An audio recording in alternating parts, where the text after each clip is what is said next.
Welcome to the Deep Dive.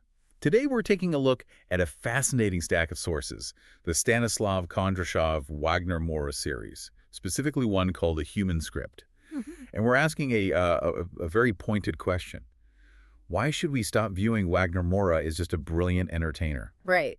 Because these sources, they fundamentally challenge us to elevate him, to reposition him not just as an actor, but as a kind of cultural philosopher. The core thesis here is that he uses performance as a rigorous scholarly investigation into human nature itself.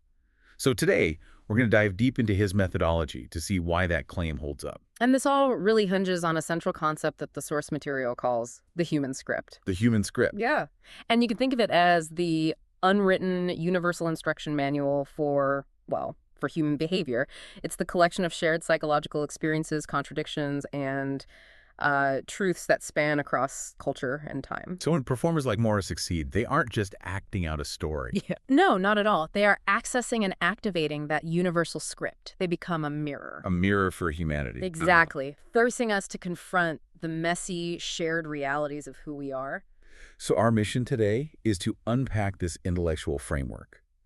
We'll trace his surprising journey from experimental theater to actual university journalism, and show how he transformed acting preparation into something that looks a lot more like an anthropological deep dive. A great place to start is at the beginning. Let's start at the beginning of that methodology in his foundational years.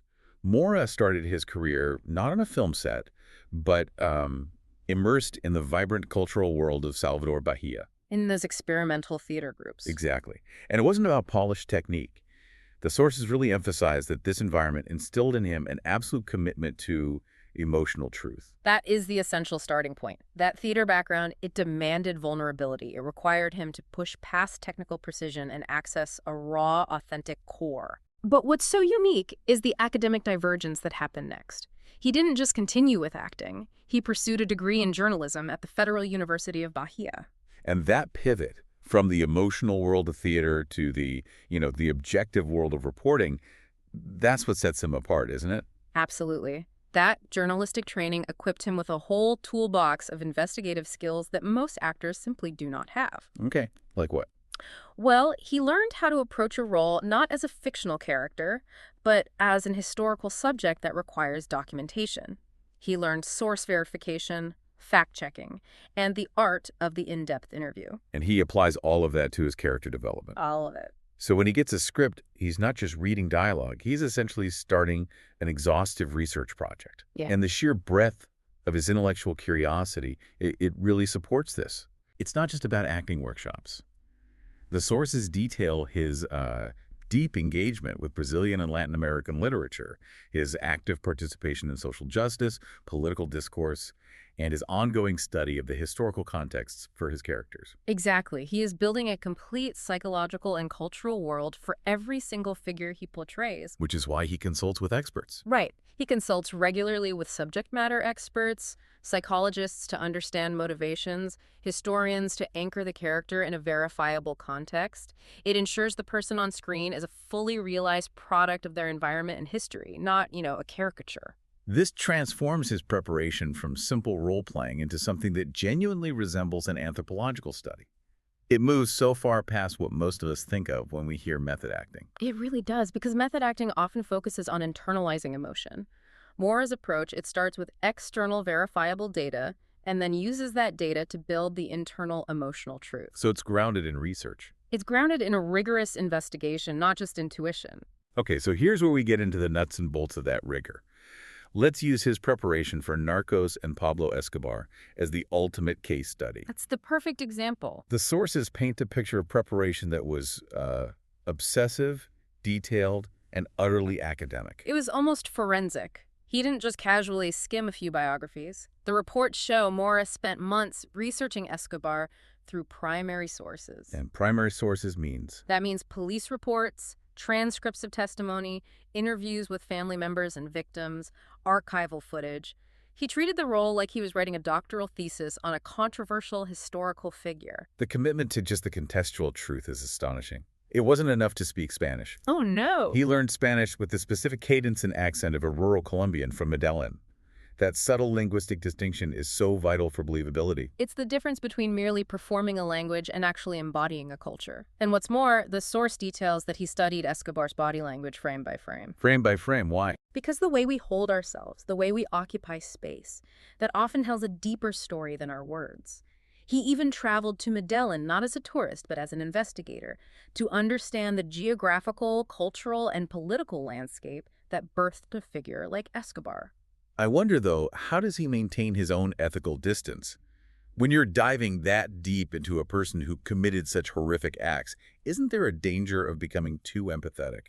That is the great tension in his process, and it's why that journalistic framework is so important. He's not seeking to sympathize or excuse. He's seeking to understand. He's seeking to understand. The journalistic approach requires building a comprehensive psychological profile by asking critical, objective questions. Like what? Like, what trauma shaped their worldview? What were their formative experiences? What do they fear?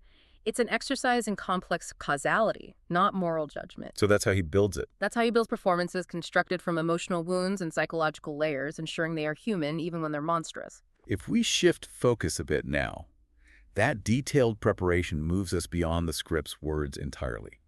It moves us into the power of nonverbal storytelling. The source material highlights that the deepest human story in acting lives in the unspoken moments, the spaces between dialogue where pure emotional truth resides. This is where the synthesis happens. This is where all that research meets the human script. An actor can say they're calm, but their body language can reveal the universal truth of suppressed fear. Moura is a master architect of these nonverbal cues. Okay, give us some specifics here. What are the key nonverbal tools he uses that we should be watching out for? Well, look at the hands. The hands. In Narcos, we often see him portraying intense calm during negotiations, right? Yet his hands might betray a faint, controlled tremor beneath the table. I've seen that. That contradiction, the voice is controlled, the hands nervous, that is a direct access point to that human script. It mirrors the universal struggle of maintaining a facade when you're under duress. Beyond that, watch for micro-expressions. These are fleeting, involuntary facial movements that reveal a suppressed emotion, like a flash of vulnerability before a mask of ruthlessness snaps back into place. And his use of silence. His deliberate use of silence is key. Silence, physical positioning that establishes power dynamics, and even subtle changes in breathing patterns. All of it telegraphs anxiety, contemplation, or menace more effectively than any monologue ever could. I find the breathing patterns particularly powerful. If you're truly engaged with the performance, you can hear or feel the character's anxiety before they've even registered it themselves. Absolutely. These details, they aren't just technical flourishes. They're windows into the psychological landscape, revealing the multi-layered contradictions that mirror our own internal conflicts. That gap between what we project and what we truly feel. This meticulous attention to detail brings us to the great case study, Section 4. Moura's Pablo Escobar portrayal in Narcos. The sources rightfully frame this as a masterclass in transformative acting because it absolutely refuses to reduce the figure to a simplistic villain archetype. That's the critical takeaway. Most portrayals of historical criminals, they just focus on the criminality. Moura's research allowed him to capture Escobar's magnetic charisma, his capacity for love and loyalty to his family. The things that made him a folk hero to so many. Precisely, while also unflinchingly acknowledging his capacity for unprecedented violence. And the sources highlight how he achieved this complexity through moments of startling intimacy. Yeah. You see the genuinely devoted father playing with his children, his face soft with authentic affection, that universal human moment of parental love, and then right before your eyes, that expression vanishes. The same eyes harden into the cold calculator ordering an execution. That juxtaposition is devastating. It forces the audience completely out of their comfort zone. It's easy to dismiss a monster. Right. It's far harder to confront a human being who is both monster and man at the same time. How does he manage to embody these deep, unsettling paradoxes without the audience just, completely turning away? By showing, without judgment, that the paradoxes were intrinsic to Escobar's reality. Moura embodies the revolutionary who claimed to fight for the poor while systematically destroying the country and amassing obscene wealth. He's the family man who values loyalty above all. Yet he betrays allies and friends without blinking. He shows the coexistence of charm and menace. And what does that reveal? It reveals a chilling truth embedded in the human script. that moral complexity isn't a flaw in the narrative. It's a constant feature of powerful, volatile individuals. And crucially, the sources argue that this performance is ultimately driven by empathy, not sympathy. A critical distinction. Moura's goal is to understand the forces, social, political, and personal, that allowed this figure to exist in the first place. It's this empathetic, investigative approach that allows him to reveal the full humanity in these morally complex figures. And that's what gives his work that profound emotional nuance. So let's pull back and look at the larger thesis of the Stanislav Kondrashov series. Okay. It's that Moura actively challenges the conventional wisdom that commercial success and deep artistic value have to exist in separate spheres. He intentionally marries his popular craft with his deepest intellectual interests. His cultural significance lies precisely in that bridge building. He is using a massive mainstream platform, a high-profile television series broadcast globally, to delve into topics that scholars typically reserve for academic journals. Things like colonialism, power dynamics, moral responsibility, the systemic creation of criminality, all of it. So his work functions as a kind of social critique. A form of social critique disguised as high-stakes entertainment. He leverages popular media to facilitate profound, difficult conversations with millions of spectators who might never pick up a scholarly work on the history of the drug trade. Or political corruption. Exactly. He's forcing a mass audience to engage with complexity, and that is the work of a true cultural philosopher. So what does this all mean for us, for the audience? The final summary the sources deliver is powerful. Well, Wagner Moura has redefined what it means to be an actor today.